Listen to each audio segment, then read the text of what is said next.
इसीलिए उपनिषद जो है वो आपको संहिता में भी मिलेगा और ब्राह्मण टेक्स्ट में भी मिलेगा। अभी जो आप पढ़ेंगे ईशावास्योपनिषद, ये प्योर संहिता है। संहिता क्या है कि जैसे बताया मैंने ना कि यजुर्वेद जो है, अब 4 वेद हुए, ऋग्वेद, यजुर्वेद, सामवेद और अथर्ववेद। ये यजुर्वेद का टेक्स्ट। अब यजुर्वेद के भी 2 हिस्से, एक है कृष्ण यजुर्वेद, दूसरा है शुक्ल यजुर्वेद। कृष्ण यजुर्वेद जो है वो साउथ इंडिया की ब्रांच है और शुक्ल यजुर्वेद जो है वो नॉर्थ इंडिया। तो शुक्ल यजुर्वेद को की जो ब्रांच है उसमें मेन ब्रांच जो है उसको कहते हैं वाजस्नेयी संहिता। वाजस्नेयी संहिता, वाजस्नेयी संहिता के प्रवर्तक जो हैं, मेन जो हैं उसके सबसे बड़े ऋषि वो याज्ञवल्क्य, ठीक है ना। उसी वाजस्नेयी संहिता का जो 40वां चैप्टर है, 40th चैप्टर जो है वो ईशावास्य। 4 वेद हुए, ठीक है। 4 वेद में एक वेद क्या है? यजुर्वेद। अब आप 4 वेद ध्यान रखिए, फिर 3 वेद को भूल जाइए। ऋग्वेद, यजुर्वेद, सामवेद और 4 वेद हो गए।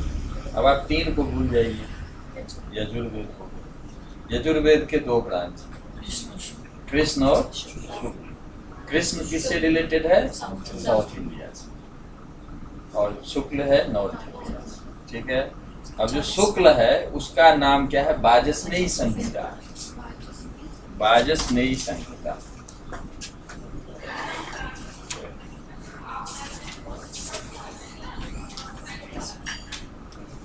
वाजस्नेयी संहिता।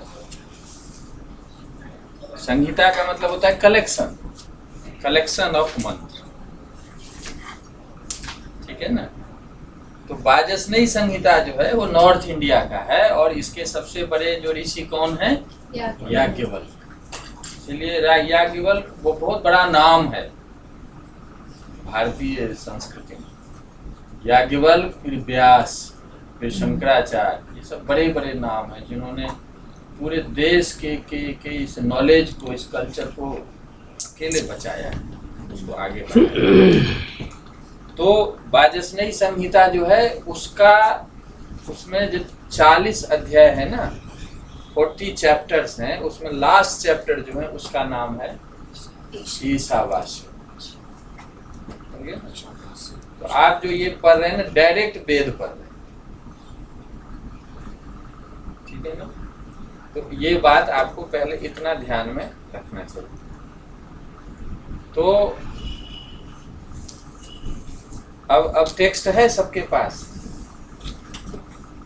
पहला, सबसे पहला वही होगा ईशावास्योपनिषद। अब जो मैं पहला मंत्र बोलूंगा ये महात्मा गांधी का सबसे प्रिय मंत्र है। पहला है ना, देखिए एनवायरनमेंट पे, इकोलॉजी पे ना महात्मा गांधी के बहुत सारे स्टेटमेंट हैं, बहुत काम। उनको प्रकृति प्रेमी थे और पर्यावरण को हमेशा ध्यान में रखते थे। एक उनकी कहानी है कि वो जब साबरमती पे रहते थे तो वो लोटा रखते थे और बार बार साबरमती के अंदर जाते थे और पानी लाते थे, फिर पीते थे, फिर जाते थे। तो उनके जो कोई पांड्या थे, उनके सेक्रेटरी, तो उन्होंने उनको पूछा कि बापू ये बार बार जाते हैं, बहुत गहरा है, अब वहाँ जाएंगे तो बहुत गहराई में है साबरमती। तो नीचे जाना, फिर 1 लोटा पानी लाना, फिर पी के फिर दोबारा जाना थोड़ी देर में। तो उन्होंने कहा कि जो क्यों ऐसा करते, 1 बाल्टी ले आइए, एक दिन चलेगा, तो ये लोटा क्यों लेके जाते हैं? तो बोले वो कि देखो बाल्टी ले जाने में कोई दिक्कत नहीं है, लेकिन उतना लाता हूँ कि उसमें कहीं उसका पानी खराब ना हो, क्योंकि ये साबरमती केवल मेरे लिए नहीं बहती है। साबरमती जो बहती है वो इतने पेड़ पौधे हैं, इतने जीव जंतु हैं, सबको पानी चाहिए। तो मुझे जितना चाहिए उतना मैं लाता हूँ, जब वो फिर समाप्त हो जाता है तो फिर लाता हूँ। तो इसलिए यही ठीक है, बाल्टी में नहीं लाना। तो पर्यावरण के लिए गांधी जी को बहुत ज्यादा दिया जाता है, कि काफी वो उसको देख के चलते थे। लेकिन ये इस मंत्र के बारे में वो हमेशा कहते थे कि यदि पूरा वैदिक साहित्य समाप्त हो जाए तो इस एक मंत्र से दोबारा इसको रिक्रिएट किया जा सकता है। ये ताकत है इस मंत्र, समझ गए? आप वो मंत्र पढ़ने जा रहे हैं जिस मंत्र के बारे में, समझ गए ना उपनिषद क्यों महत्वपूर्ण है। आपके जितने फ्रीडम फाइटर थे सब ये सब पढ़ के फ्रीडम फाइट में गए। देश की स्वतंत्रता अंग्रेजी पढ़ के नहीं हुई थी, देश की स्वतंत्रता इस विचार से हुई थी, हैं? तो ये जो मंत्र पहला है वो है ईशावास्यमिदं सर्वम यत् किंच जगत्याम जगत तेन त्यक्तेन भुंजीथा माँ गृधः कस्य स्विद्धनम।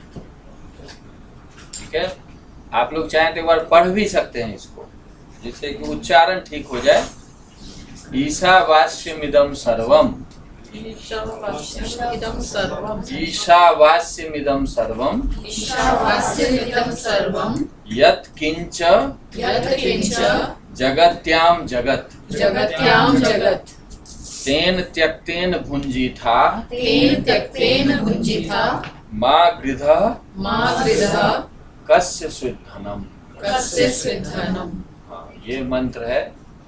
तो अब इसका मीनिंग देखिए, कहते हैं कि ईशावास्यमिदं सर्वम, एक ऐसी कुछ सत्ता है जिसको हम फिर कॉन्शियसनेस कहते हैं, चेतना कहते हैं, चैतन्य तत्व कहते हैं।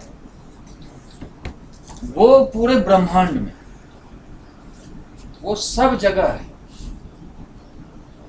तो उस ईश से, ईश का मतलब यहाँ भगवान नहीं, ईश का मतलब है वो कंट्रोल करने वाली जो शक्ति है पूरी दुनिया में। ईश का मतलब कंट्रोलिंग पावर, ठीक है ना। वह एक शक्ति है जो सबको कंट्रोल करे, वो इंडिविजुअल को भी और यूनिवर्सली भी। इसका क्या? इसका मतलब जो नियंत्रण करे, जो सबको कंट्रोल करे। हाँ, यही इसका रूट वर्ड। ठीक है ना। इसका मतलब ईशनी शक्ति है, ईशनी शक्ति मतलब कंट्रोलिंग पावर। तो इसके साथ जैसे मैंने एक बार बताया था ना कि उपनिषद में 5 तरह के वाक्य, पूरे उपनिषद का जब एनालिसिस करेंगे ना तो कहते हैं 5 तरह के स्टेटमेंट। एक स्टेटमेंट है जिसमें क्रिएशन का प्रोसेस बताया है, कैसे क्रिएशन हुआ है, ठीक है ना। तो एक हुआ, उसको कहते हैं उत्पत्ति वाक्य, हम कैसे बने हैं, पूरी सृष्टि कैसे बनी है, उसके लिए जो स्टेटमेंट है ना उसको कहते हैं उत्पत्ति वाक्य। उत्पत्ति वाक्य, उत्पत्ति जो उत्पन्न होना। दूसरा है कि जो उत्पन्न हुआ है वो कैसे टिका हुआ है, ठीक है ना, जिसको सस्टेनेंस कहते हैं, तो उसको कहते हैं वहां स्थिति वाक्य, स्थिति वाक्य, ठीक है। तीसरा जो है वो प्रलय कैसे होता है, लय का मतलब जो है वो फिर अपने कारण में चले जाना। जैसे घड़ा है ना, वो टूट गया तो फिर मिट्टी बन गया। आपके पास ऑर्नामेंट है, वो टूट गया तो फिर गोल्ड बन गया। नहीं, खत्म नहीं होना, अपने फॉर्म को बदल के अपने कॉजल स्टेट में चले जाना। अब लकड़ी इसको तोड़ देंगे तो लकड़ी है ना, फिर ये मिट्टी में मिल जाएगा। तो जहां से वो इवॉल्व हुआ है फिर वहीं चले। खत्म होना कहाँ कहते हैं, जिसको खत्म होना कहते हैं, जो नया बनता है तो वो खत्म होता है। उपनिषद कहता है कि नया कुछ नहीं बनता। साइंटिस्ट अभी क्या कह रहा है, कोई नई चीज नहीं है, फॉर्म नया आ गया, मैनिफेस्ट किया है, और फिर वो फॉर्म चेंज हो जाता है तो दूसरा फॉर्म चला जाता है। कंजर्वेशन ऑफ एनर्जी है ना, एनर्जी हमेशा रहती है, वैसे फॉर्म बदलती है। उपनिषद हजारों साल से यही कह रहा है कि हमारा फॉर्म चेंज हो, नई चीज कुछ नहीं बनती। ये शरीर अभी हट जाएगा तो फिर मिट्टी में चला जाएगा। अब मिट्टी में होगा तो पेड़ के फॉर्म में आ जाएगा, किसी दूसरे फॉर्म में आ जाएगा। एनर्जी जो है वो इंटैक्ट है। तो कहने का मतलब ये है कि जो नया फॉर्म जो इवॉल्व होता है, मैनिफेस्ट होता है, उसको कहते हैं उत्पत्ति, ठीक है ना। और जब तक वो फॉर्म रहता है वो सस्टेनेंस हो गया, वो है। जैसे हमारा शरीर अभी है तो वो टिका हुआ है, टेबल है टिका हुआ है, इसको कहते हैं स्थिति वाक्य, इससे रिलेटेड जो स्टेटमेंट। तीसरा है कभी न कभी जो है फॉर्म वो दोबारा अपने कॉजल स्टेट में जाएगा, उसको अपने यहाँ कहते हैं लय। लय का मतलब कारण में लीन हो जाना, ठीक है ना। प्रलय कहते हैं ना, प्रलय का मतलब समाप्त होना नहीं है, प्रलय का मतलब है अपने जो ओरिजिनल स्टेट में पहुंचे, जहां से वो आया है फिर उसी जगह पे चले जाओ। जैसे हमारा शरीर अभी क्या है, हमारा शरीर अभी बना है। अब जैसे ही ये कॉन्शियसनेस इससे अलग होगा तो ये शरीर फिर क्या होगा, ओरिजिनल स्टेट में चला जाएगा। फिर मिट्टी, मिट्टी में मिट्टी, जल में जल, सब मिल जाएगा शरीर में। उसको कहते हैं लय या प्रलय। जब हमारा इंडिविजुअल लेवल पे होता है तो लय हो गया, जब कॉस्मिक लेवल पे होता है तो प्रलय हो गया। प्रलय में भी दो तरह के कहते हैं, खंड प्रलय हुआ। जैसे कोई एक गैलेक्सी चला गया, एक सोलर सिस्टम चला गया, और पूरा ब्रह्मांड यदि चला गया, जितने ब्रह्मांड है वो कॉजल स्टेट में चला गया, जिसको कहते हैं बिग बैंग कहते हैं, यूनिफिकेशन जो स्टेट है उस स्टेट में फिर चला गया, तो वो महाप्रलय। तो इस तरह का सारा कैलकुलेशन है। तो तीसरा जो स्टेटमेंट है वो कैसे जो क्रिएशन है वो कैसे फिर डिसॉल्व हो जाता है अपने कॉजल स्टेट। तीसरा हुआ, आपको समझ में आया ये? सर टेक्निक शब्द क्या है?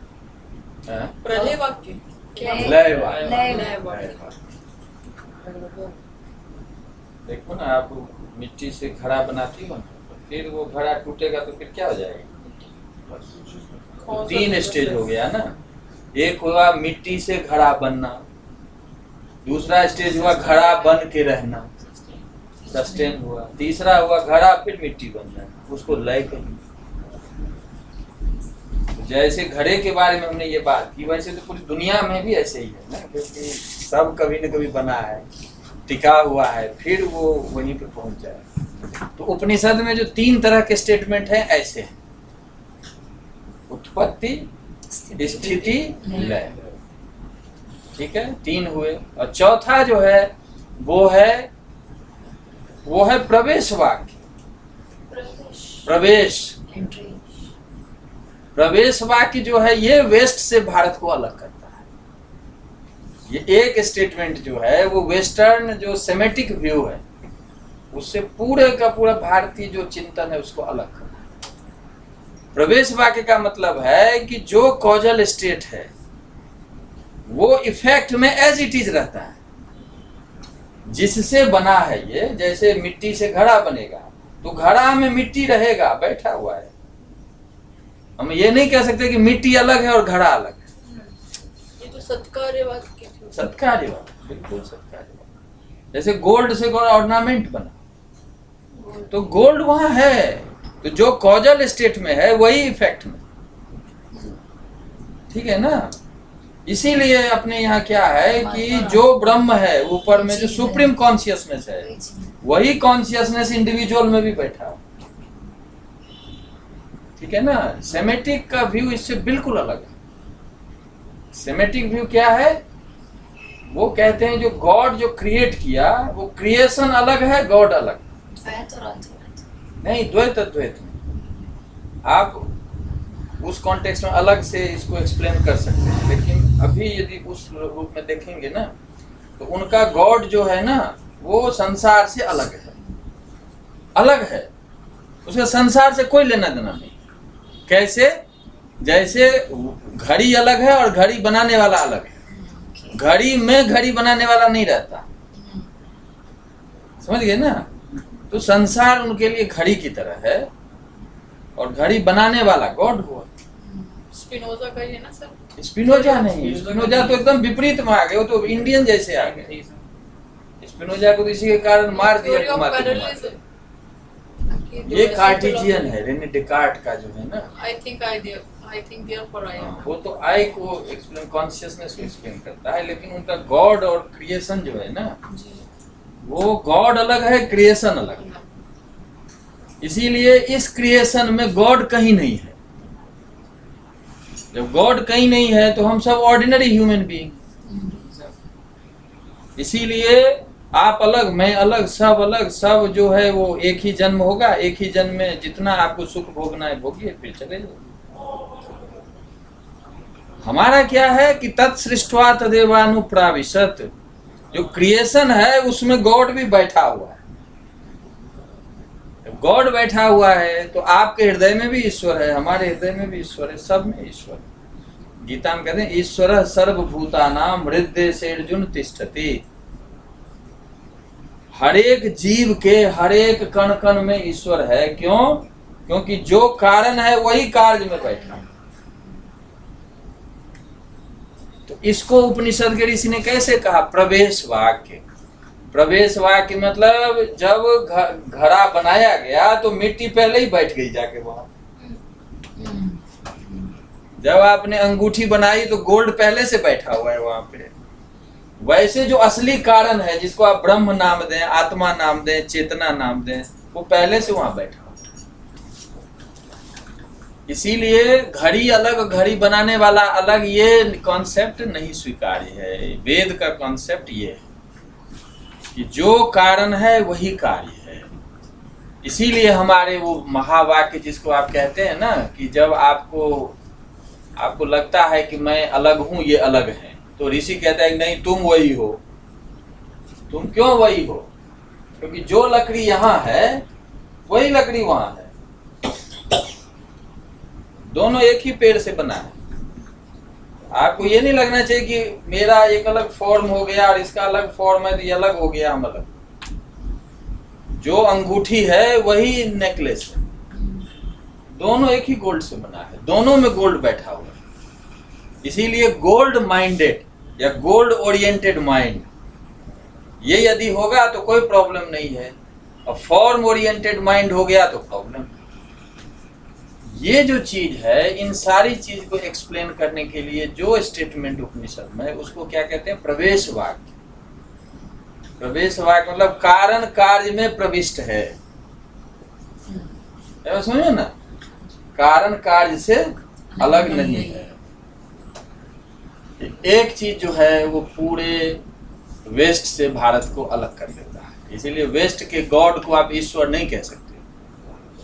ईश्वर का मतलब हर एक जीव में रहने वाला, ईश्वर का मतलब कण कण में रहने वाला, गॉड का मतलब संसार से बाहर रहने वाला। इसीलिए जो सेमेटिक लोग हैं वो कहते हैं कि मृत्यु के बाद ईश्वर मिलेंगे, जब उधर जाएंगे सातवें आसमान में। भारत के लोग के लिए आप ध्यान करिए, हृदय में मिलेंगे। ये दोनों का अलग अलग लाइफ स्टाइल है, अलग अलग चिंतन है। तो ये ऐसे जो इशू है, इसको उसको एड्रेस करने वाला जो स्टेटमेंट है उसको कहते हैं प्रवेश वाक्य। और पांचवा जो है उसको कहते हैं नियमन वाक्य।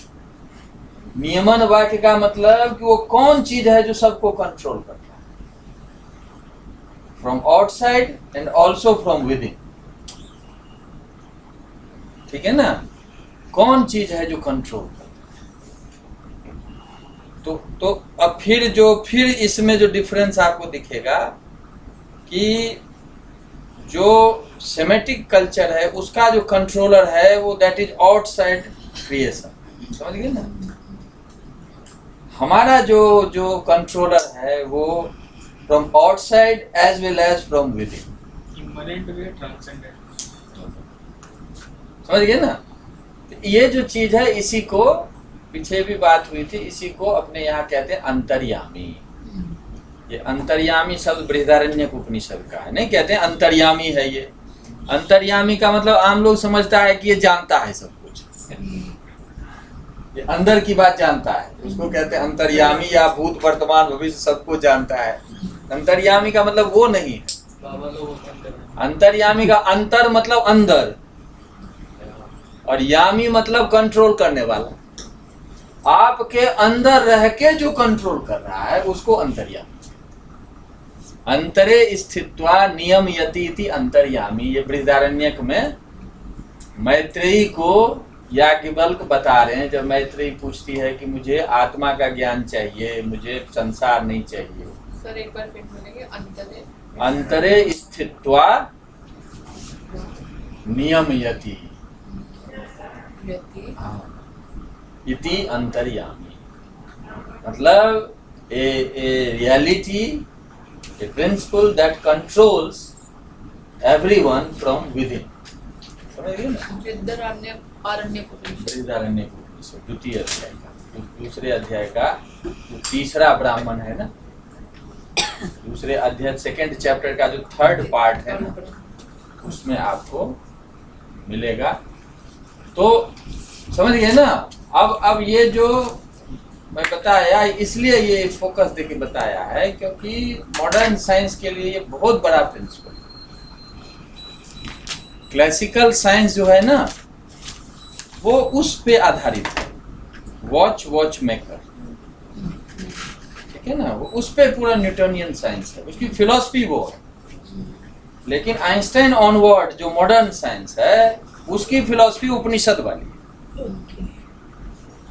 तो वो कहते हैं कि आउटसाइड एजेंसी की जरूरत नहीं है आपके लिए, everything is controlled from with in. क्यों ऐसा किया? क्योंकि पहले ये था ना कि एटम है, एटम में जब बाहरी फोर्स लगेगा तो दूसरे एटम से रिलेट होगा, मॉलिक्यूल बनेगा, उसके बाद फॉर्मेशन होगा, तो एक्सटर्नल फोर्स की जरूरत है। मॉडर्न साइंस ने क्या किया? तो एटम को स्प्लिट कर दिया। एटम को जब स्प्लिट कर दिया तो लगा कि एक एक एटम में पूरा ब्रह्मांड बैठा हुआ है। आई बात समझ में? उसमें इलेक्ट्रॉन, प्रोटॉन और जितने सब पार्टिकल है, वो उसमें एक अपना अपना डायनामिक पावर है, वो किसी बाहर से नहीं प्रभावित है। From within everything is control. इसीलिए आइंस्टाइन हमेशा कहा करते थे कि even our thinking, our feeling is controlled from outside as well as from inside, and it is pre-decided. तो ऐसे स्टेटमेंट आइंस्टाइन देते थे। तो ये जो पांचवा वाक्य है ना, वो इन इश्यूज को हैंडल करता है। कंट्रोलर कौन है, कंट्रोलर का नेचर क्या है, कौन कंट्रोल। आपको भूख लगती है, उसमें आपको क्या एफर्ट है? कोई एफर्ट है? आपको नींद आ जाती है, फिर आपको नींद समाप्त भी हो जाती है। आपको देह में दर्द करता है, फिर दर्द ठीक भी हो जाता है। आप रोटी खाते हैं, वो एनर्जी में कन्वर्ट हो जाता है। आइंस्टाइन ने तो बाद में दिया नहीं, =mc², मास एनर्जी है, ये कन्वर्ट किया जा सकता है। हमारे शरीर में तो डेली कन्वर्ट हो रहा है। रोटी खाते हैं तो मास है ना, और वो एनर्जी में कन्वर्ट हो जाता है बॉडी में। ऐसा नेचर ने सिस्टम बनाया। खाते ही ताकत नहीं महसूस होती है, एनर्जी में कन्वर्ट होता है तभी तो ताकत महसूस होती है। तो ये जो चीज है ऐसे कि अंतर्यामी क्या चीज है, जो कंट्रोलिंग एजेंसी है वो आउटसाइड है या इनसाइड है, उसका नेचर क्या है, वो सिंगुलर है या प्लूरल है, क्या उसका है, ये सब का एनालिसिस जो होता है उसको कहते हैं नियमन वाक्य। नियमन, नियम का मतलब कंट्रोलिंग प्रिंसिपल जो है, उसका जहाँ पे एनालिसिस है उसको कहते हैं नियमन वाक्य। तो 5 जो वाक्य है ना, इन्हीं में उपनिषद है। आप पहला है, अब देखिए मंत्र में पहला ये है ईशावास्यम। सर एक चीज पूछनी है, तो कंट्रोलिंग पावर अंतर्यामी के विषय में बात कर रहे हैं हम। अगर वो कंट्रोलिंग पावर है तो हम गलत कुछ कर नहीं सकते। प्रॉब्लम ऑफ इविल तो होनी नहीं चाहिए। वेद तो कहता ही नहीं कि आप गलत करते हैं, लेकिन गलत तो करते हैं। ये तो आपके हिसाब से ना। अगर सर हम कुछ गलत नहीं, आप मान लेते हैं ना कि हम गलत कर रहे हैं। आपको सिन का कॉन्सेप्ट वेद में है ही नहीं। जब सारी चीज आपके कंट्रोलिंग, आपके अंदर का कॉन्शियसनेस है, जी, तो आप कैसे पापी हो सकते हैं?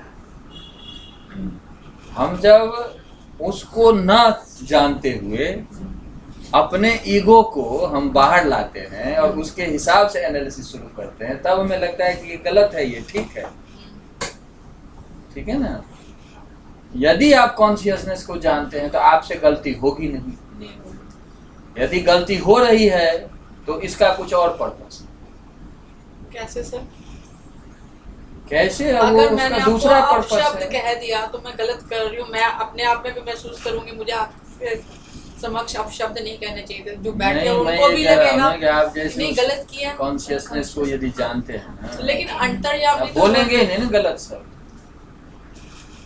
आप उस कॉन्शियसनेस को जानते हैं तो बोलेंगे नहीं गलत सर, शब्द, नहीं मैं अगर जानते हैं तो उदाहरण बोलेंगे। सर मैं उदाहरण बदल देती हूँ उसमें कि समटाइम्स होता है कि आपको चीज पता होती है कि आप सही करना चाहते हैं, लेकिन फिर भी आप गलत करते हैं, डेलिब्रेटली गलत करते हैं। डेलिबरेटली गलत करते हैं तो आपको जो पिछले जन्म का है वो आपको एक्सपीरियंस कराना है, उसको तो एग्जॉस्ट होना है ना उसको। अच्छा। हाँ, आदि शंकराचार्य कहते हैं कि प्राक कर्म प्रविलाप से शाम, यदि आपको इसका ज्ञान हो गया तो इस जन्म में यदि कोई गलत काम यदि करते हैं तो वो खत्म हो जाएगा। खत्म इसलिए हो जाएगा क्योंकि आपके लिए तो डुअलिटी खत्म हो गई ना। तो फिर ये पता जब चल गया कि कंट्रोलिंग एजेंसी कोई और है तो फिर आप अपने को पापी मानेंगे नहीं ना। पर ऐसे तो हम सोचते रहेंगे और गलत काम करते रहेंगे, अब तो करेंगे। जो जो जो ऐसा सोचेंगे ना, जिस दिन से आप सोचना शुरू कर देंगे तो आप गलत काम ही नहीं करेंगे। बट सर नहीं लेकिन सोचते हैं तभी होता है। सर बेसिक लेवल से अगर थोड़ा सा अगर उसको ले, किसी के लिए गलत नहीं कर रहे, अगर पता है कि सुबह सूर्य उगने से पहले उठ जाएं या सूर्य उग गया तब उठ जाएं, अगर हम 10 बजे तक रोज कहते हैं अलार्म लगाया हुआ फिर भी 10 बजे तक सोते रहते, पता तो है कि नहीं सुबह उठना चाहिए। नेचर को वो चीज कोई तक बीमारी होनी है, नेचर उसके लिए इंडिकेशन दे रहा है कि तभी भी नहीं उठ रहे। तय है, तय। ये मैं केवल उपनिषद, ये साइंटिस्ट के ऐसे स्टेटमेंट है। देखिए जो इंटरकनेक्टिविटी तो एस्टैब्लिश्ड है ना, जी। जब इंटरकनेक्टिविटी एस्टैब्लिश्ड है और सिंगुलैरिटी है तो वो कंट्रोलिंग भी फैक्टर है। आपको एक्सपीरियंस कराना चाह रहा है, उसके थ्रू आपका वो चीज एग्जॉस्ट हो जाएगा। अच्छा, वही मैं शंकराचार्य की बात कह रहा था तो मतलब कि इसका अर्थ तो फिर सर ये हुआ कि अगर मैं सुबह 10 बजे उठती हूँ, मुझे पता है कि सुबह 5 या 6 बजे उठना चाहिए और फिर भी गलती करी, और कॉन्शियसनेस के बारे में नहीं, तो मुझे गलती पता आप ही क्या है। करें, तो उठ ही नहीं पाएंगे यदि नहीं उठना है। हाँ, नहीं उठ पाते। तो Sometimes होता आपकी है। क्या गलती है? Sometimes होता है सर। नहीं, यदि समटाइम्स होता है, आप यदि मानते हैं कि लेकिन आप गलत- डेलिब्रेटली कर रहे होते, अच्छा चलो ठीक है कोई बात तो ईगो आ छुट्टी गया है, ना। सो जाओ, छोड़ो। नहीं, दो चीज है ना, देखिए दो को लेयर को हमेशा अलग अलग रखें। एक है कि नेचर के थ्रू चल रहा है सब कुछ, तो फिर पाप पुण्य कुछ नहीं। जहां ईगो आ गया, या मैं कर रहा हूं या मैं कर रही हूं, तो फिर पाप पुण्य आएगा। ईगो कहाँ से आया? हाँ वही सर, आता है वो कंट्रोल कर रहा है तो वो अगर ईगो सब कहाँ कुछ- जाएगी? वो जब ये कंट्रोल भूल ईगो ही ईगो आता है। अगर सब कुछ आत्मा या ब्रह्म ही है तो ईगो कहाँ से आ जाता है? ईगो आता है ना जब ये भूल आपको। जाता है कि कोई और नहीं कंट्रोल नहीं, वो तो अभी पढ़ रहे हैं ना, उस थोड़े 2 मिनट में आ जाएगा ईगो। अभी आपको कोई 2 शब्द गलत कहते हैं यही क्लास में, उपनिषद का ज्ञान एक तरफ हो जाए। नहीं, वो तो ठीक है, आ जाता तो है। ईगो क्या होता है? मानापमान सदृशा समदर्शिन। जब ईगो नहीं रहता है तो मान अपमान भी नहीं रहता है। क्यों आता है? इस बात फैक्ट को नहीं डिनाई करना, मतलब क्यों आता है? जब सब कुछ कॉन्शियसनेस है, आत्मा है, ब्रह्म है। ज्ञान जब ये भूल जाता है कि बैठा वो सब हुआ वो है। सही करने के लिए प्रेरित हो रहे हैं। तो अंत में तो फिर गई ना कि अब वो कॉस्मिक प्ले है, चल रहा है। साइंटिस्ट भी ऐसे ही कहते हैं, कॉस्मिक प्ले। पर अब आप कहते हैं कि इलेक्ट्रॉन को क्यों प्रोड्यूस हो गया, एनर्जी का प्ले है। आप कोई कहते हैं इलेक्ट्रॉन आ गया, प्रोटॉन आ गया, न्यूट्रॉन आ गया, ये फलाने सब पार्टिकल्स उसमें टकरा गया, नए पार्टिकल प्रोड्यूस हो गया। आप कहेंगे इलेक्ट्रॉन क्यों आ गया, तो अंत में क्या है? ये एनर्जी का प्ले है। वैसे ही ये कॉस्मिक प्ले है जिसमें हम हैं, हमारा शरीर बना है, इसमें हमारा क्या रोल है? रोल है आपका? कहाँ से एटम आ गया, कहाँ जुड़ गया, कहाँ से स्ट्रक्चर बन गया, नाक नक्श कैसा बन गया, उसमें हमारा रोल कहाँ? ये नेचर का स्ट्रक्चर है, ये नेचर ने ऐसा बनाया है, नेचर का अपना लॉ है। उस लॉ उसको थोड़ा लोग सीख जाता है तो अच्छा डॉक्टर बन जाता है, उसको थोड़ा सीख लिया तो बड़ा आदमी बन गया, लेकिन नेचर के सामने तो कुछ नहीं है ना। इतने सुंदर सुंदर फूल खिल जाते हैं, इतना ये हो जाता है, ये है, इसको तो एक्सप्लेन कर रहे हैं। मुझे लग रहा है आप सही कह रहे हैं, लेकिन आप समझ नहीं पा रहे, क्योंकि पढ़ा तो यही है और समझा भी यही है कि कोई पाप पुण्य है नहीं है, पाप पुण्य नहीं, कुछ नहीं है जो कंट्रोलिंग पावर। लेकिन गीता अगर आप में कोई कृष्ण, चेतावनी देना चाह रहा गीता है, में कृष्ण भगवान कहते हैं बलादा कृष्य मोहाय, बलात् प्रकृति कड़वा देगी आपको। करवा अब जितना रोकना है रोक लीजिए। जिस समय मुंह से गलत बात निकलना है, सोचेंगे एक शब्द नहीं बोलना, तुरंत मुंह से निकल जाएगा, बाद में पश्चाताप करते रहिए। हाँ, होता है, बहुत बार होता है। इसलिए होता है क्योंकि नेचर ने ये बॉडी तैयार किया है, नेचर ने आपके मन को तैयार किया है, और नेचर को कृष्ण भगवान का एक मंत्र है 15वें अध्याय, वो श्लोक है कि श्रोत्रम चक्षु स्पर्शनम च रसनम घ्राणमेव च मनश्चाय अधिष्ठायम विषयानुपसे। कहते हैं ये जो हमारा मन है, ये सेंस ऑर्गन्स है, मोटर ऑर्गन्स है, ये सारी चीज आप सोच रहे हैं कि आपके लिए है, ऐसा कुछ नहीं है। प्रकृति ने उस चेतना को कैसे इनके थ्रू में ऑब्जेक्ट तक पहुंचना है, उसके लिए उन्होंने एक सिस्टम तैयार किया हुआ। प्रकृति जो है, शरीर को उसने बनाया है, सारी इंद्रियों को उसने बनाया है, उसके थ्रू आपके अंदर की जो आत्मा या चेतना है वो कैसे फ्लो करे, उसका सिस्टम बनाया हुआ है। बीच में आप सोचते हैं कि मैं हूं, जो मेरी आंख, मेरा नाक, मेरा कान, तो दृष्टि जब दूसरी हो ना। अब जब प्रकृति ने शरीर तैयार किया है और ये इंद्रियां बनाई है और ये सारी चीज उसके थ्रू आत्मा फ्लो कर रहा है, मैं आपको देख रहा हूं, मैं क्या देख रहा हूं? आत्मा तैयार किया हुआ है जिसके थ्रू वो आप तक पहुंच रहा है। यदि ऐसा है तो बीच में हमारा ईगो कहाँ आ गया? आप बताइए कि न जन्म में आपका रोल, न मृत्यु में आपका रोल, तो बीच में आपका कहाँ से सारा रोल? तो ये जो चीज है ना, ये जो कॉन्शियसनेस है, वो कॉन्शियसनेस सुप्रीम लेवल पे क्या है, वही कॉन्शियसनेस क्या इंडिविजुअल लेवल में फ्लो कर रहा है? वो जो कॉन्शियसनेस है वही कंट्रोलिंग पावर है। कंट्रोलिंग पावर है तो केवल आउटसाइड से है या इनसाइड से भी वही है। ये सारी चीज जो है, इसी को कहा है ईशावास्यम। तो लेकिन फिर दूसरा प्रश्न उठता है कि अगर मैंने गलत किया आपके साथ और मैं कह लूं ठीक है, हो गया, इट्स ओके, फिर सेकंड टाइम भी करूंगी, थर्ड टाइम भी करूंगी, ठीक है, तो वो यदि करवाना होगा करवा देगा, करवाएगा। आप गलत सही मानते रहिए। आपको क्या लगता है कि इतने नियम बने हैं तो जो होना हो नहीं रहा है? आइंस्टाइन को मैक्स प्लैंक की वाइफ ने पूछा एक बार, आइंस्टाइन भी ऐसे कहते थे, वो कहते थे कि एवरीथिंग इज प्री डिसाइडेड। तो मैक्स प्लैंक की वाइफ ने पूछा कि then what are you thinking about ethical norms, how can you run society?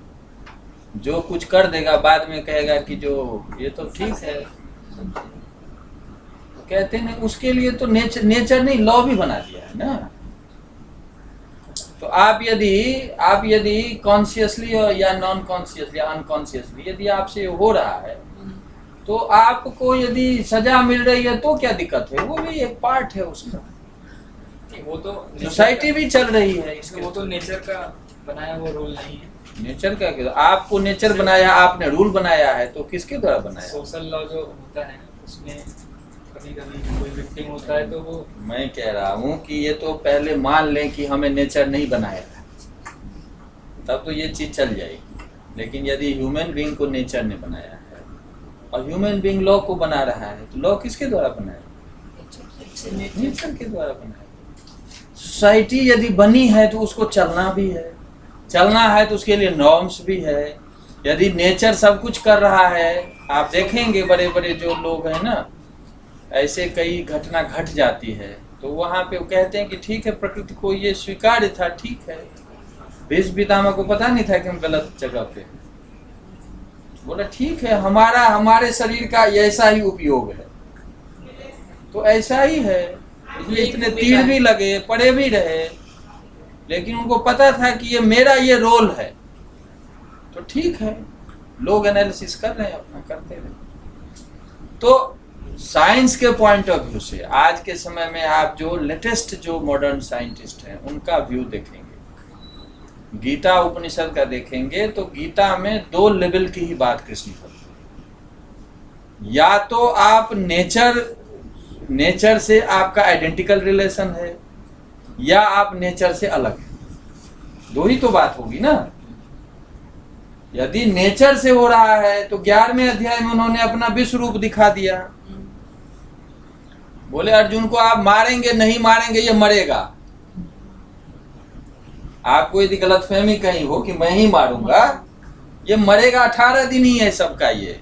और वो दिखाया 11वें अध्याय में कि देखो कीड़े मकोड़े की तरह मेरे वो समा रहा है, वो 18 दिन का खेल। अब कहते हैं यदि अर्जुन को तुम ये पक्ष नहीं मानते, जैसे आप कह रहे हैं ना कि जो अलग हम मानते हैं कि हम हमारा सेपरेट एग्जिस्टेंस है, हम हमारा विल है, हम उसको यूज करते हैं सोसाइटी के लिए, तो कहते हैं तो भी अपना ड्यूटी फिक्स कर लो।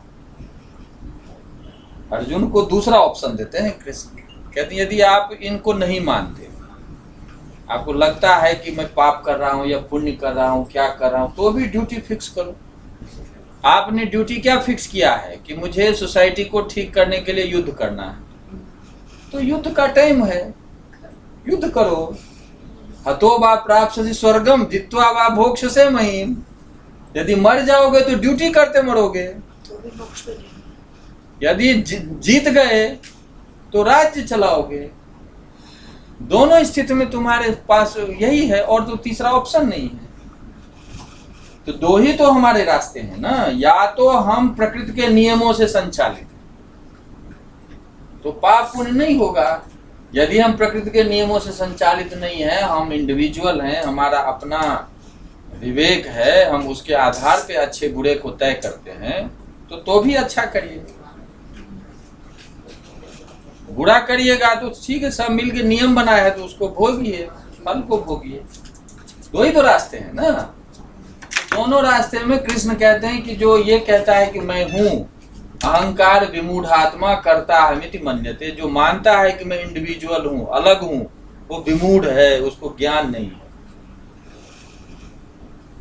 दूसरा मत ये है जो मैं बता रहा था कि श्रोत्रम चक्षु स्पर्शनम च रसनम घ्राणमेव च मनश्चाय अधिष्ठायम विषयानुपसेवते उत्क्रामंतम स्थितम वा विभुंजानम वा गुणान्वितम विमूढ़ा नानुपश्यन्ति पश्यन्ति ज्ञान चक्षु।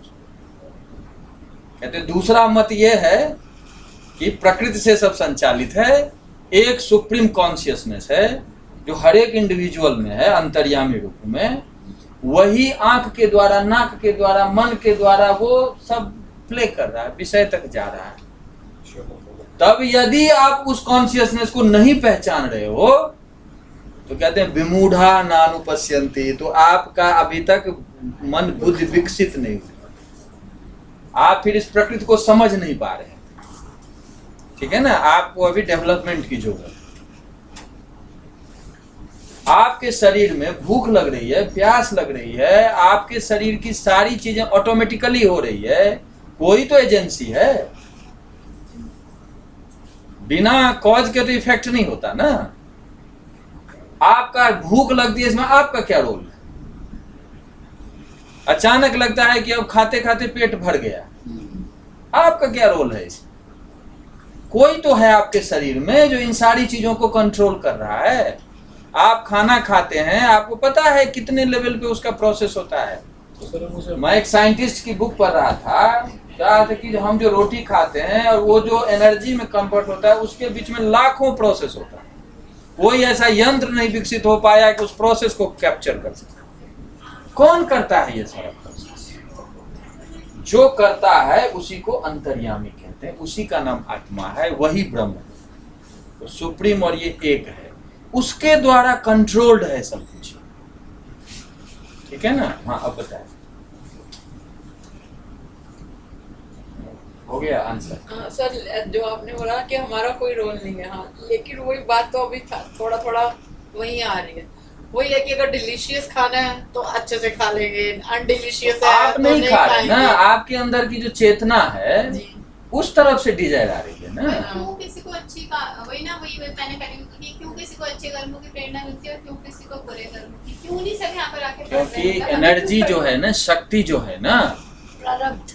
देखिए हमारे शरीर में दो तरह की चीज है, हमारे शरीर में दो तरह की चीज है। एक तो है pure consciousness, state of pure consciousness. दूसरा है उसका जो, जिसको आप डायनामिक स्टेट कहते हैं, जो जिससे क्रिएशन प्रोसेस होता है, वो उसको कहते हैं शक्ति।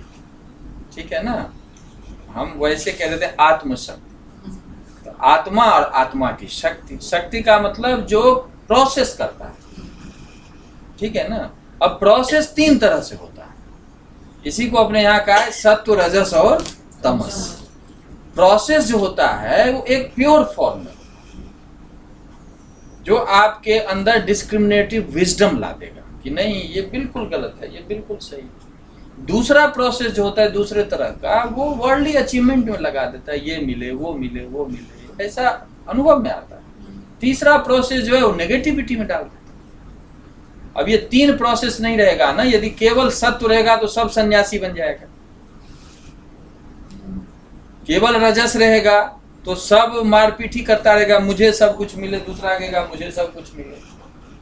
और तमस यदि केवल रहेगा तो संहार हो जाएगा। इसीलिए तीनों का जो मिक्सचर है ना, यही तो सारा सृष्टि को, सोसाइटी को कंट्रोल करता है।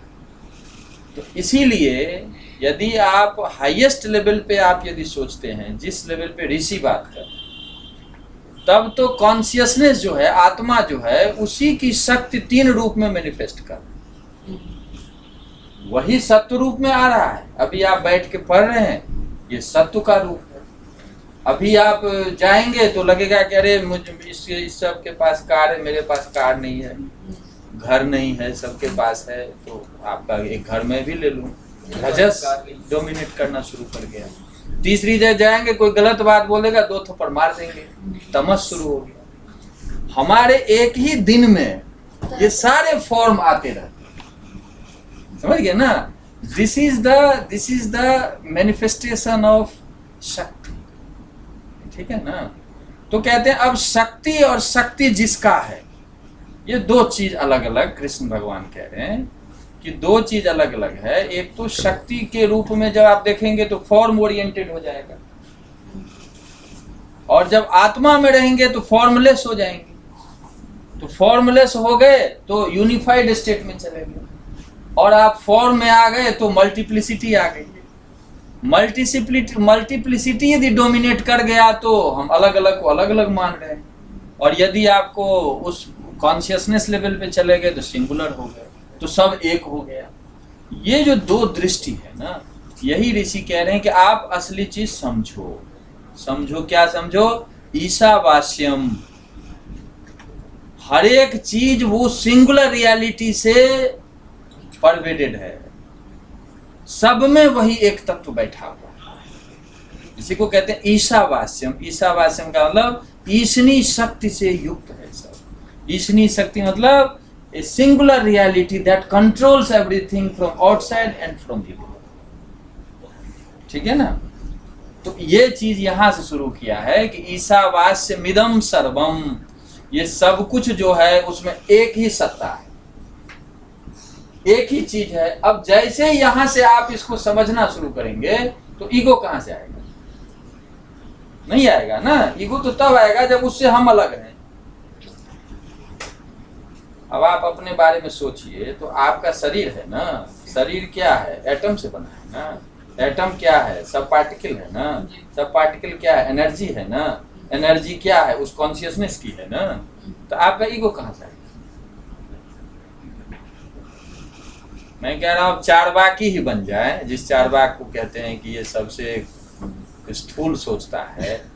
तो चारवाक क्या कहता है कि पृथ्वी जल तेज वायु से शरीर बना है। तो जिस पृथ्वी जल तेज वायु से मेरा शरीर बना है, उसी से आपका बना है। उसी से सबका बना है, तो भी ईगो को नहीं आना चाहिए।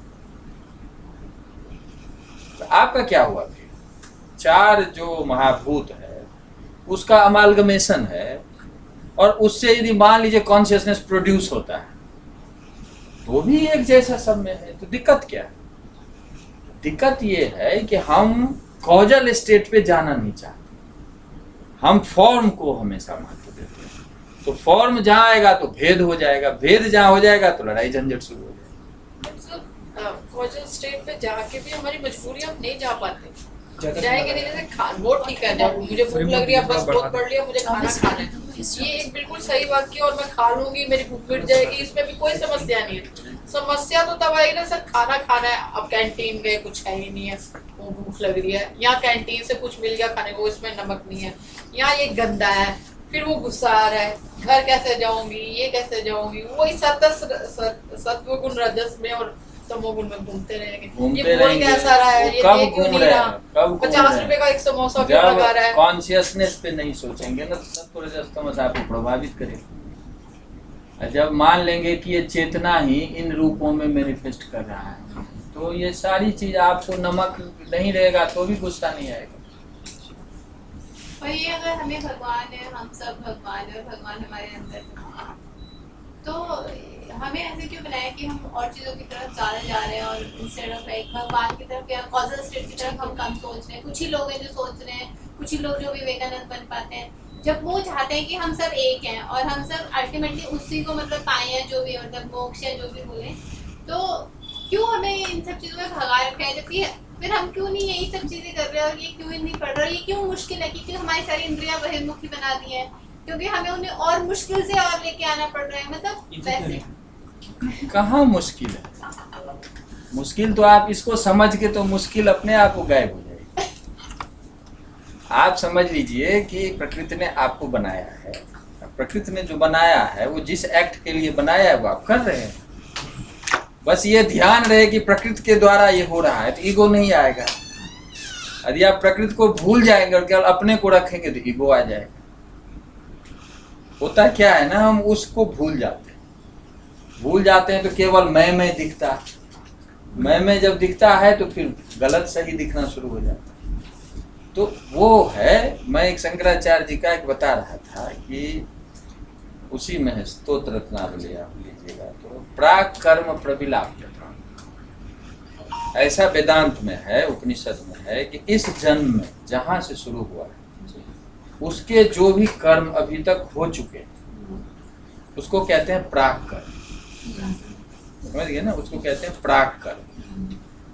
तो कहते हैं कि यदि आपको उपनिषद पढ़ के, गीता पढ़ के यदि वास्तविकता का ज्ञान हो चुका है, तो ज्ञान हो चुका है तो वास्तविकता तो ये है कि भेद नहीं है, वास्तविकता तो ये है कि एक है, वास्तविकता तो ये है कि वही सब कुछ कर रहा है।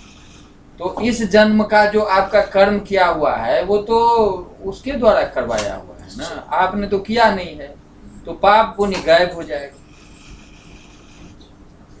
गीता में कृष्ण कहते हैं ना कि सर्वम कर्माखिलम पार्थ ज्ञाने परिसमाप्यते। आपका जो जितने कर्म है ना वो फाइनली ज्ञान में डिसॉल्व हो जाए। तो इस जन्म में यदि आपके जो कर्म हैं, कौन सा श्लोक है, किस उसमें अध्याय में जो ज्ञान पे समाप्त हो जाता है? जो तीसरे या चौथे में, सर एक बार फिर बोल दीजिए प्लीज। सर्वम कर्माखिलम पार्थ, कर्माखिलम पार्थ ज्ञाने परिसमाप्त। हमारा जितना कर्म है ना, देखिए नॉलेज प्रॉम्प्ट्स बिहेवियर, हमारी जो दृष्टि होती है ना, ज्ञान होता है, वैसे ही कर्म करते हैं। यदि ज्ञान ठीक हो ना तो सारा कर्म जो है आपके नॉलेज में डिसॉल्व कर। तो शंकराचार्य कहते हैं कि इस जन्म में बचपन से लेकर अभी तक जो हमने कर्म किए हैं ना, अभी तक आपको लग रहा होगा कि ये कर्म गलत हो गया, ये सही हो गया, ये हो गया, लेकिन यदि आपको इसका ज्ञान हो गया तो अब तो पता चल गया ना कि एक ही सत्ता है, वही सबको कंट्रोल कर रहा है, उसी से बॉडी बनी है, उसी से सारे एक्शन करवाए जा रहे हैं।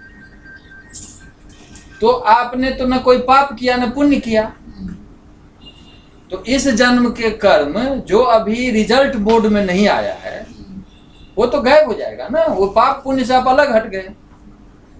तो इसलिए वो कहते हैं कि इस ज्ञान से प्राक कर्म प्रविलाप्यताम, इस जन्म में जो बचपन से अभी तक का कर्म किया हुआ है उस कर्म में आप पाप पुण्य से अलग हट सकते हैं। ठीक है। और श्रुति बलात् नाप्युत्तरे श्लिष्यताम, और जब ये ज्ञान है आपका और आप मनन और निधिध्यासन चल रहा है तो आगे का कर्म जो है वो फिर उससे पाप पुण्य बनेगा नहीं। ठीक है ना। प्राक कर्म प्रविलाप्यताम श्रुति बलात् नाप्युत्तर श्लिष्यताम, जो बाद के कर्म है उसमें पाप पुण्य होगा नहीं, क्योंकि ये पता है अब आपको कि ये ऐसे है। इससे पहले पता नहीं था तो आप तय करते थे कि ये पाप गलत हो गया, ये सही हो गया। और प्रारब्धम तुह्य भुज्यताम, कहते हैं कि जो कर्म रिजल्ट मोड में आ चुका है, जैसे शरीर बन गया, जो पीछे कर्म किया उसके आधार पे शरीर बन गया, तो अब जब शरीर बन गया तो वो रिजल्ट मोड में आ चुका है। ठीक है। तो फिर कहते हैं उसको भोगना ही पड़ेगा। इसीलिए आप कहते हैं ना कभी कभी नहीं बोलते हुए भी भूलवा जाता है, क्योंकि 4 लोगों से डांट खानी है आप। कभी कभी लगता है कि ये नहीं चाहते फिर भी वो एक्शन हो जाता है, क्योंकि वो जो रिजल्ट आएगा उसके आधार पे आपको फिर उसका जो अनुभव होना है वो होगा।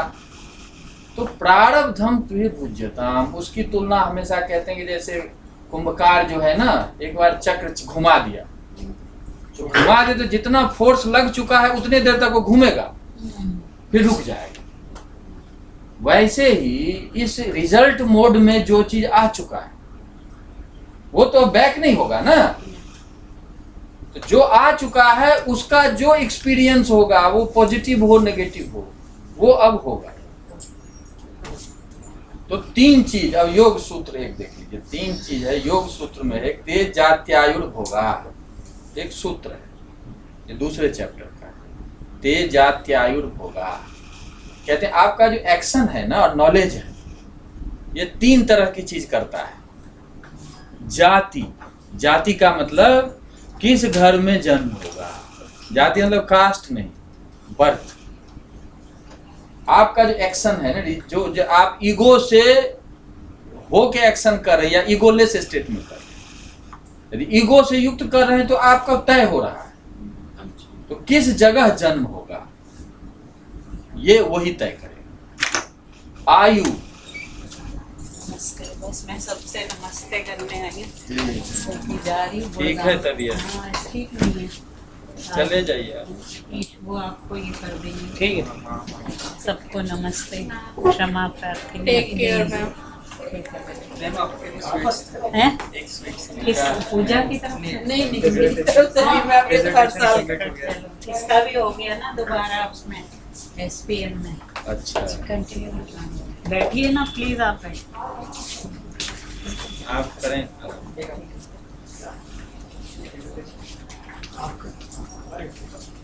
ठीक है ना। किस जगह जन्म होगा ये डिसाइड करेगा आपका एक्शन। पहला जाति, ये सूत्र लिखना है तो लिख सकते हैं आप।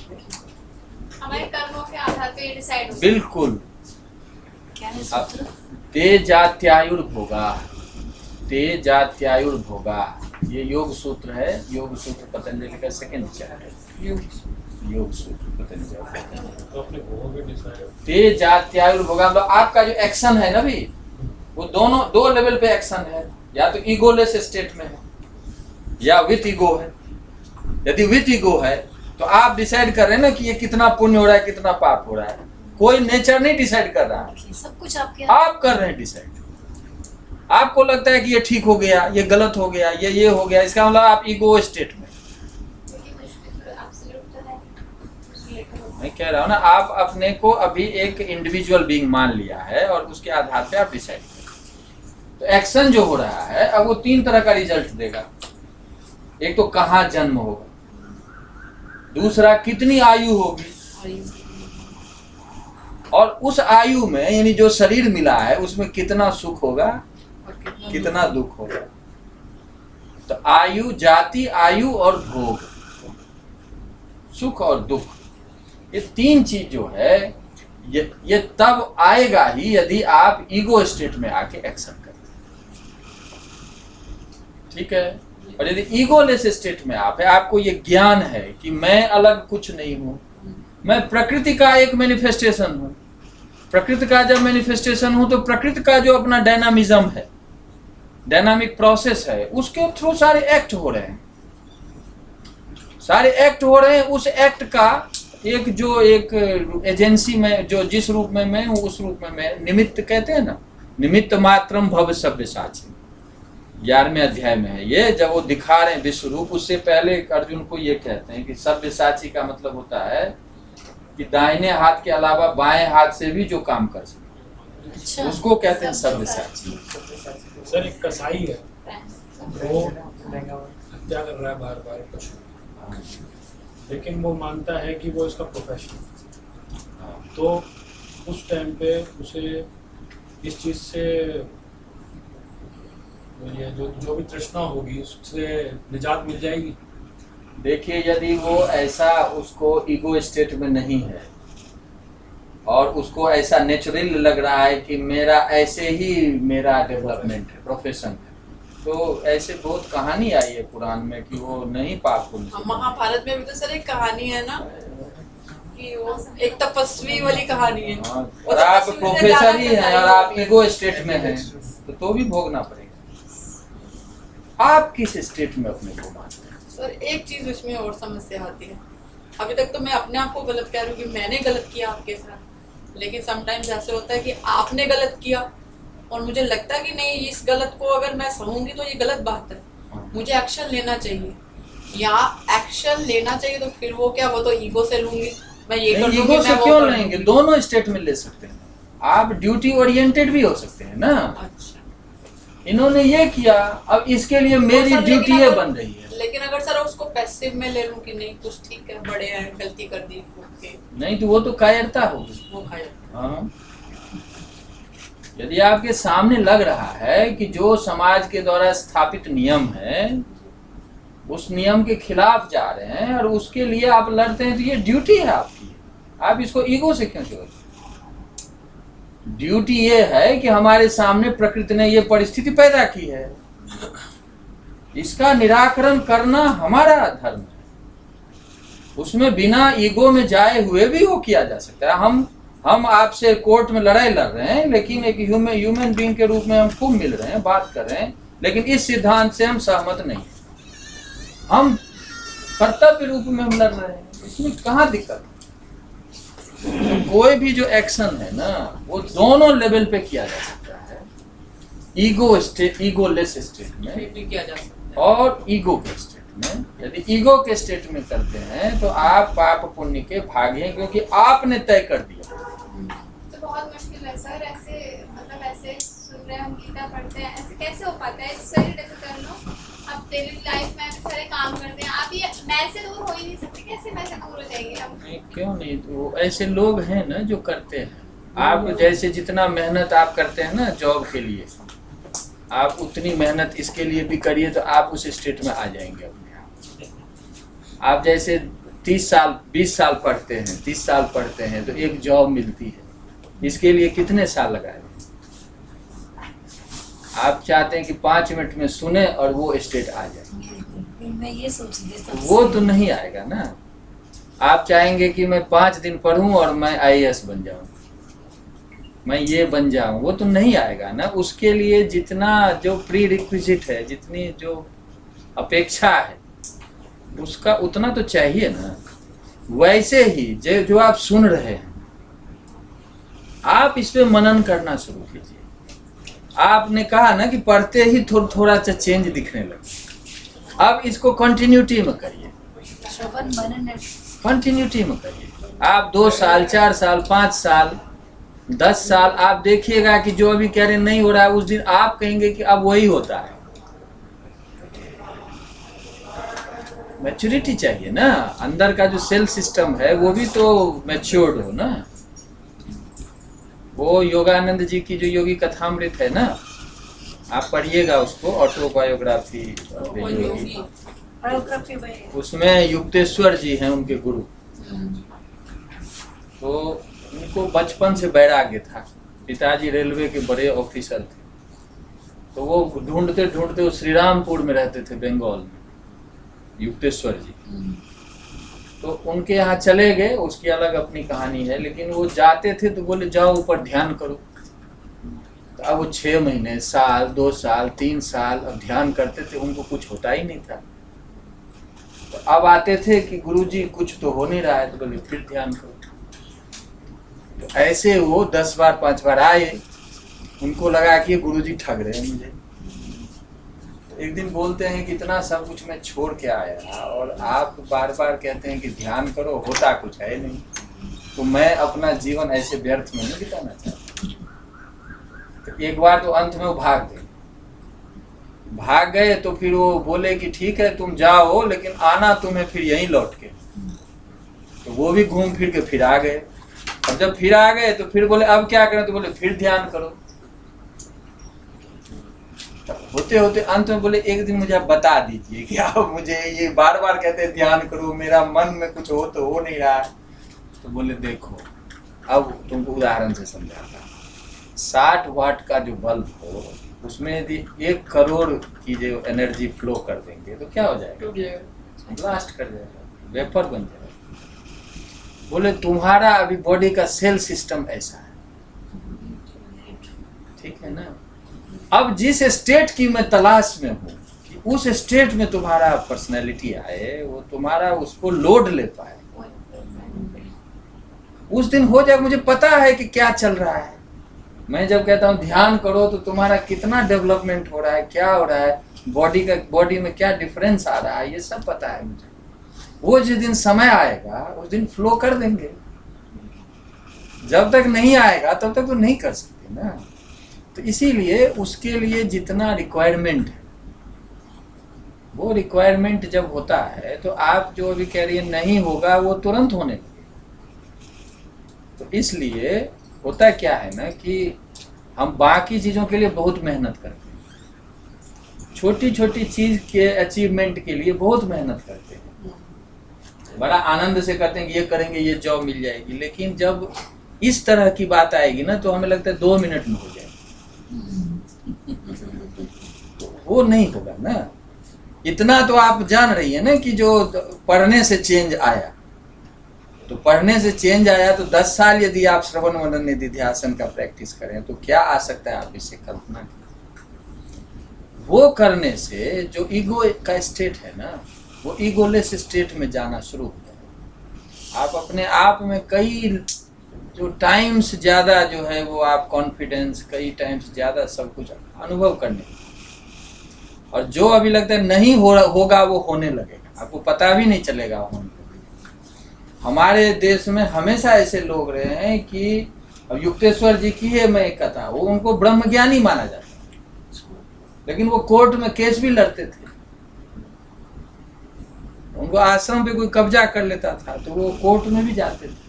लोग पूछता भी था कि आप इतने बड़े आध्यात्मिक व्यक्ति हैं, कोर्ट क्यों जाते? बोले ये ड्यूटी है, आश्रम से कोई लेना देना नहीं है, लेकिन आश्रम पे कोई आदमी कब्जा कर रहा है तो ये मेरा, उसको विरोध करना मेरा धर्म है।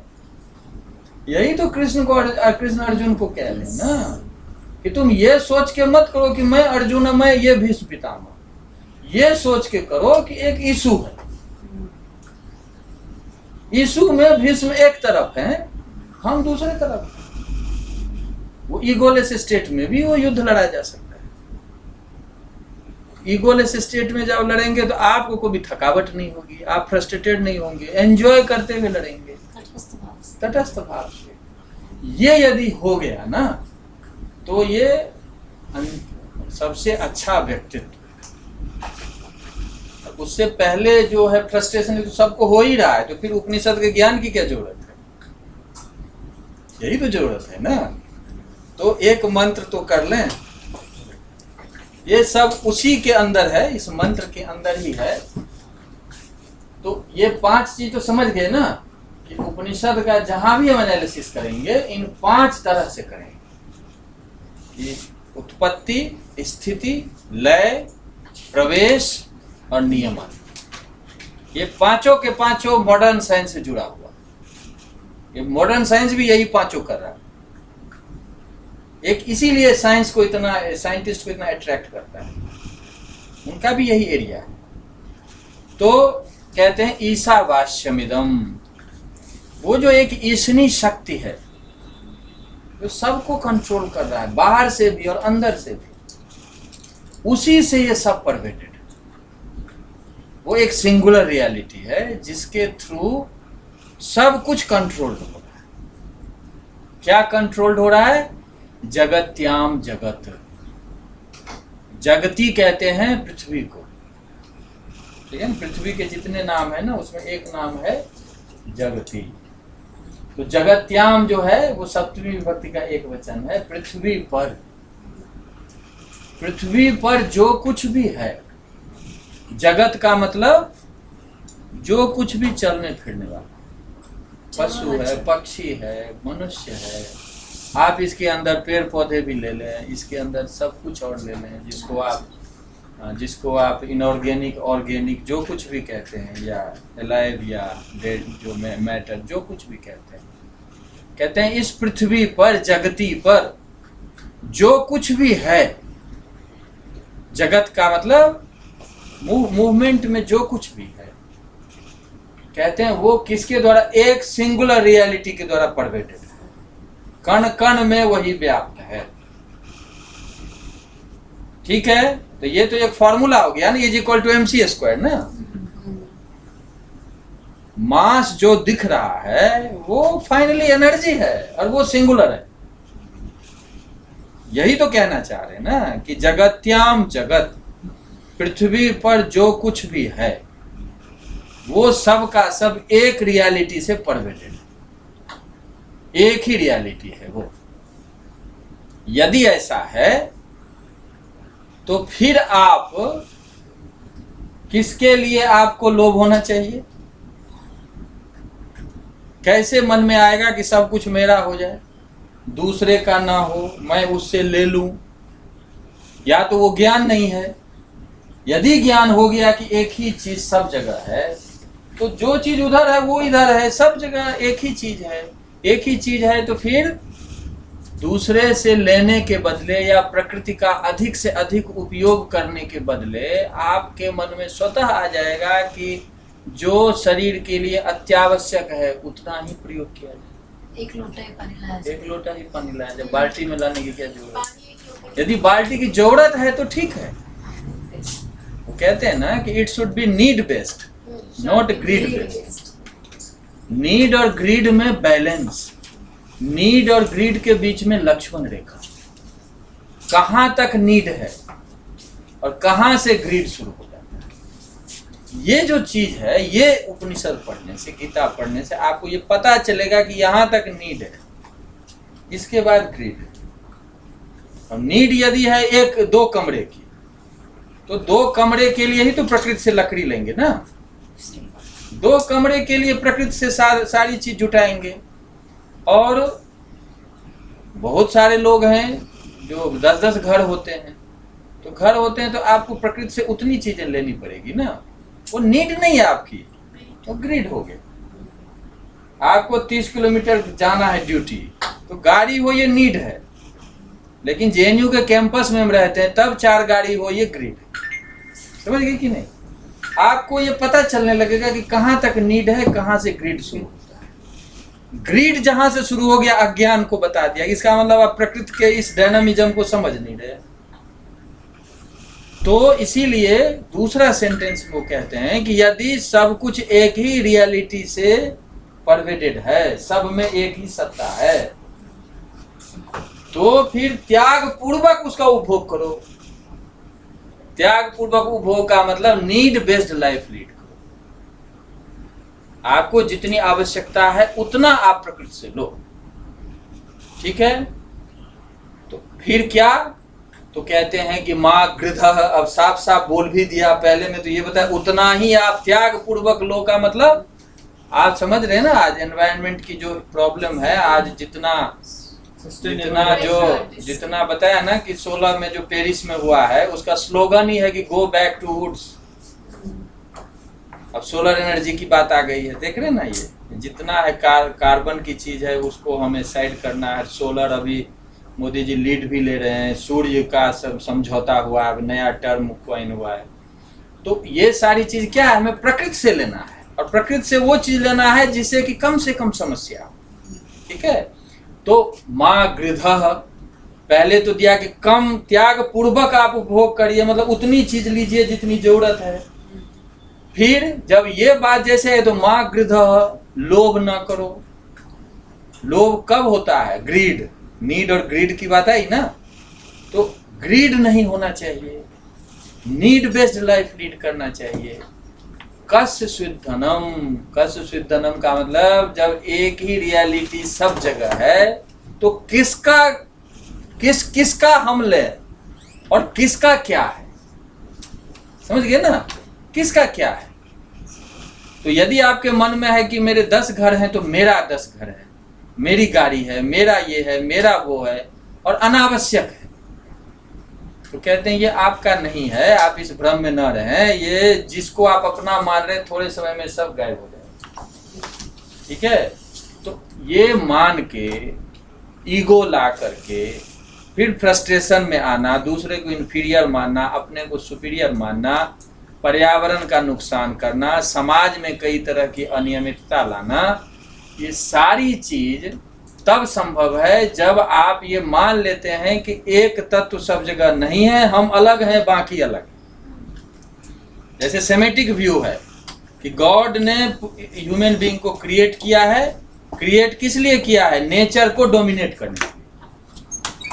ठीक है ना, नेचर को डोमिनेट नहीं करना है, नेचर हम हैं, हम साथ साथ रहेंगे, हम जितना नेचर को प्रोटेक्ट करेंगे नेचर हमें उतना प्रोटेक्ट करेगा।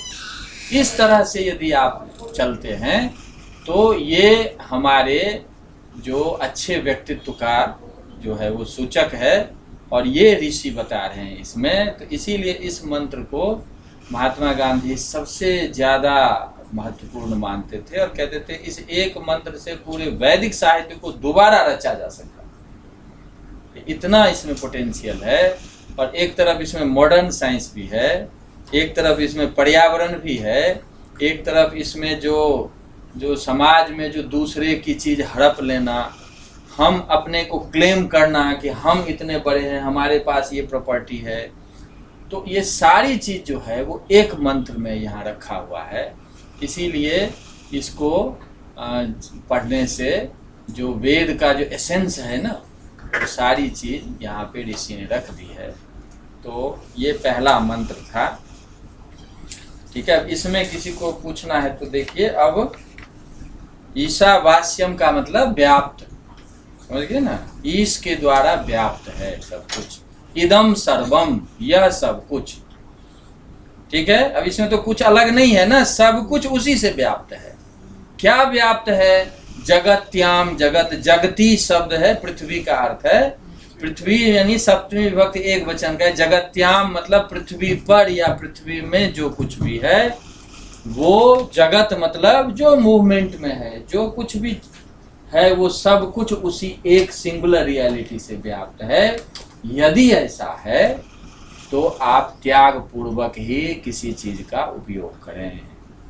ठीक है, त्याग पूर्वक का मतलब नीड बेस्ड लाइफ, जितनी आपको जरूरत है उतना आप उपयोग करें। माँ गृधः, ग्रीड बेस्ड लाइफ, ग्रीड नहीं करना। क्यों ग्रीड नहीं करना? क्योंकि किसी का कुछ नहीं है, ना आपका कुछ। Everything has been created by nature, everything is sustained by nature, and finally everything will get dissolved into that nature. So if you are equipped with this kind of wisdom, then you lead your life accordingly. सारा ये है, इसी में सब science है। अब science का क्या हो गया, मैटर बेस्ड साइंस है तो बिजनेस में जुड़ गया ना। अब आपको क्या दिखा रहा है? अब आपको दिखा रहा है कि आप 500 कपड़े खरीदो। अब आपको ये एहसास करा देगा कि आपको 2 घर हैं तो कम है, आपको 500 कपड़े हैं तो कम है, आपको 10 जूते हैं तो कम है, 1 गाड़ी है तो कम है। हमेशा आपको ये दिखाएगा कि आपका ग्रीड बेस्ड लाइफ जो है आगे बढ़ना है, तो मार्केट चलेगा। मार्केट चलेगा तो पीछे की जो बिजनेस एजेंसी है उसको उससे बेनिफिट होगा, क्योंकि वो नेचर को डोमिनेट करके आगे बढ़ना चाहते हैं। तो इस माइंडसेट से हम जी रहे हैं। लेकिन जो साइंटिस्ट का कंक्लूजन है और जो आज की नीड है, उस नीड के हिसाब से हम जितना नेचुरल लाइफ लीड करें, हम कम से कम एनर्जी का कंजम्पशन। देखिए अभी सारा खेल तो एनर्जी का है ना।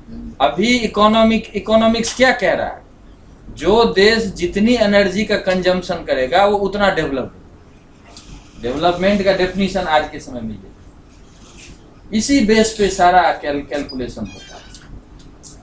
साइंटिस्ट कह रहा है, जो स्थिति है वो कह रहा है कि कम से कम एनर्जी का कंजम्पशन करें तभी हम सस्टेन कर सकते हैं, तभी पृथ्वी रह सकती है। ये मंत्र ये बता रहा है, तो इसको इस रूप में हमें देखना चाहिए, ठीक है ना। और ये मंत्र जो है वो सब कुछ से लोडेड है। कस्य मतलब कस्य चित, कस्य चित है। कस्य स्वित का मतलब कस्य चित, किसी का मतलब किसका धन है, किसी का नहीं है, ना दूसरे का है ना आपका है, ये तो नेचर का है ना, सब एक तत्व है बैंक का उस रूप में। हाँ, वो आप यदि सोच रहे हैं कि नेचर से अलग रह के मेरा ये है या दूसरे का है हम वो ले लें, या मेरा अलग है दूसरे का नहीं है, इस तरह का यदि आपका यदि नॉलेज है या इस तरह की सोच है, तो इसका मतलब ये सोच गलत सोच है। गलत सोच क्यों है? क्योंकि एक ही सत्ता है जो सब जगह है, और जब सब जगह एक ही सत्ता है तो यू आर इंक्लूडेड, उससे आप अलग नहीं हैं। तो इस तरह से वो बता रहा है। कस्यचित मतलब कस्यचित, किसी का भी नहीं है, इस तरह से कहा। ठीक है, एक श्लोक एक और कर लें, इसी से रिलेटेड है, उसमें ज्यादा दिक्कत नहीं है। हाँ, सर्वम खल इदम ब्रह्म, उसी का दूसरा रूप। ब्रह्म का ही जो शक्ति हुई ना, उसी को ईसनी शक्ति है। ब्रह्म के अर्थ में ही है उसमें कोई, क्योंकि ब्रह्म का मतलब है ना बृहत्तमत्वात् ब्रह्म। ब्रह्म का जो लिटरल मीनिंग है ना, ब्रह्म उसको कहते हैं जो सब जगह है, और ईश का मतलब जो सब जगह रह के जो कंट्रोल कर। इसीलिए एक अच्छा है कि एक मुंडकोपनिषद में मंत्र आया है ना कि यह सर्वज्ञ सर्वविद। ये बहुत इंपॉर्टेंट है मंत्र, जो सर्वज्ञ है और सर्वविद है। तो वहां पे शंकराचार्य भाष्य लिखते हैं कि सर्वज्ञ का मतलब भी सबको जानने वाला, और सर्वविद का मतलब भी सबको जानने वाला। तो दो शब्द का एक साथ क्यों प्रयोग कर दिया?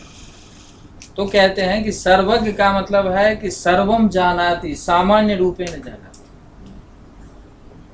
Supreme consciousness knows everything together, all together, ठीक है। And that consciousness knows everything, मतलब ईच एंड एवरीथिंग सेपरेटली, ठीक है ना। तो सर्वज्ञ का मतलब है कि एक साथ सबको जानना। सर्वविद का मतलब है कि इंडिविजुअली सबको अलग अलग जानना, वो भी जानता है। तो दो जो चीज है ना, वो वही कह रहे हैं कि ईशावास्यम का मतलब इन दोनों रूप में सब जगह है वो, और सब कुछ जान रहा है, सब वही है। तो फिर जब सब वही है, तो फिर आप यदि त्याग को छोड़ते हैं, लोभ से ग्रस्त होते हैं, और मेरा ये है या दूसरे का ये है मुझे चाहिए, यदि इससे युक्त होते हैं, तो ये स्वीकार्य नहीं, ये एक्सेप्टेबल है, ये कहना चाहता। ठीक है, तो ये इस माइंड इस ज्ञान से आपको इसका श्रवण मनन करना है। मैं एक हल्का सा एक करके आगे और इसको एक्सप्लेन करेंगे। कहते हैं कि देखिए, अब आप जो पूछ रही थी ना तब से, देखिए इसका सेकंड में ये बात आ गई। इस ज्ञान से आप कुर्बन नेवेह कर्म, you have to act with this kind of knowledge. कुर्बन नेवेह कर्माणि, आपको इस ज्ञान से युक्त होके ही काम करना चाहिए। कब तक? 100 वर्षों तक, जब तक लाइफ है आपका। 100 वर्ष में एक स्टैंडर्ड माना हुआ है। आपको इस माइंडसेट से काम करना। अब 2 माइंडसेट हो गई ना बात। या तो इस माइंडसेट है तो आपका ग्रीड बेस्ड लाइफ हो ही नहीं सकता,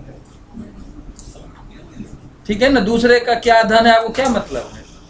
हमें जितनी नीड है उतना चाहिए। यदि इस तरह का ज्ञान आपको है और इस तरह से यदि आप काम करेंगे तो कैसा काम करेंगे? अपना तो अच्छा करेंगे ही, लोग का भी अच्छा करेंगे, क्योंकि आपके मन से भेद नहीं रहेगा कि जो ये इसका अलग हो रहा है, इसका ये हो रहा है। तो लोग बड़ा बड़ा काम करते हैं जिसमें कि सबका कल्याण होता है। तो आपको, जिसको गीता में यही चीज तो निष्काम कर्म के रूप में डेवलप हो गया ना, कि आपको कर्म करना है, लेकिन कैसे कर्म करना है? इस ज्ञान से। यदि इसको भूल जाते हैं तो फिर ईगो आ जाता है। तो ईगो आने का मतलब you are confining yourself and separating from the cosmos. यही बात हुई ना। यदि उस तरह से करते हैं तो सब शुरू हो जाएगा कि ये हो गया, ये मुझे इतना चाहिए, वो चाहिए, नीड से ग्रिड में कन्वर्ट हो जाएगा। और यदि ये ज्ञान आपके दिमाग में है तो फिर आपको ड्यूटी ओरिएंटेड माइंडसेट जो है आपका डेवलप होता है। तो भगवान कृष्ण गीता में इसी बात को कहते हैं, कर्मण्येवाधिकारस्ते, कर्म करना है आपको। कुर्बन नेवेह कर्माणि, जितना जीवन है उसको इस ज्ञान से युक्त होकर काम करना चाहिए। जिजी विशेष शतम समा, 100 वर्षों तक जिए। शतम मतलब 100, समा मतलब वर्ष, ठीक है ना। 100 वर्षों तक एक स्टैंडर्ड माना हुआ है। जीने की इच्छा करें, 100 वर्ष तक जीने की इच्छा करें और इस ज्ञान से युक्त होकर काम करते रहें। तो क्या होगा? एवं त्वयि नान्य थे तोसी। नान्य थे सोच का मतलब गीता में जो आप चार वहां प्रश्न है ना, कि कर्मण्येवाधिकारस्ते, आपका केवल कर्म में अधिकार है, फल में नहीं। क्यों नहीं है उसका अलग आंसर है, ठीक ना।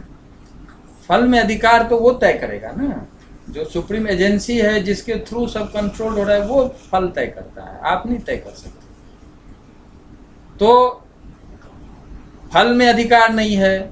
और तीसरा क्या कहते हैं कि कर्म फल का कारण मत बने, कर्म का कारण मत माने अपने को कि मैं कर रहा हूं, और अकर्म में आसक्ति ना हो, ना करें। तो आसक्ति क्या होना और ना होना, इस बात को यहां देखिए, कहते एवं त्वयि नान्य थे तोसी। आपके पास दूसरा ऑप्शन भी नहीं है, कर्म करना ही पड़ेगा। यदि शरीर है तो कर्म करना पड़ेगा। अब कर्म कैसे करना है ये तय करना है कि इस ज्ञान से युक्त होकर करना है या इस ज्ञान से ना युक्त होकर करना है। तो आपके पास कोई दूसरा विकल्प नहीं है। न एवं त्वयि, इस प्रकार आपके अंदर न अन्यथा अस्ति, दूसरा कोई मार्ग नहीं है। आपको इस ज्ञान से युक्त होकर कर्म करना चाहिए, कर्म के अलावा कोई दूसरा मार्ग नहीं है। यदि इस ज्ञान से युक्त होकर के आप काम करते हैं तो न कर्म लिप्यते नरे, तो आपका कभी इस कर्म के फल से आसक्त नहीं।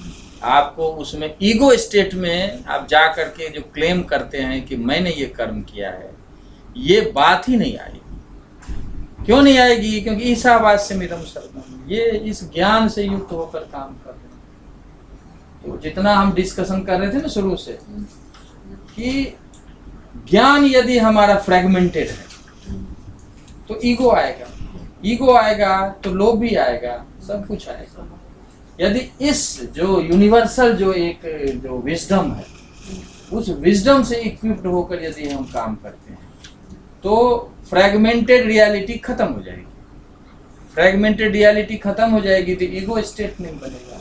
ईगो स्टेट नहीं बनेगा तो फिर ये सारी चीजें अपने आप सॉल्व हो जाएगी प्रॉब्लम। तो दूसरा जो है वो पहले से जुड़ा हुआ है, इस तरह से एक्शन में आना है। और इसको गीता में और भी कुछ बातें हैं, हम अगली क्लास में इसको डिस्कस करेंगे। ठीक है, तो श्रवण मनन और निधिध्यास।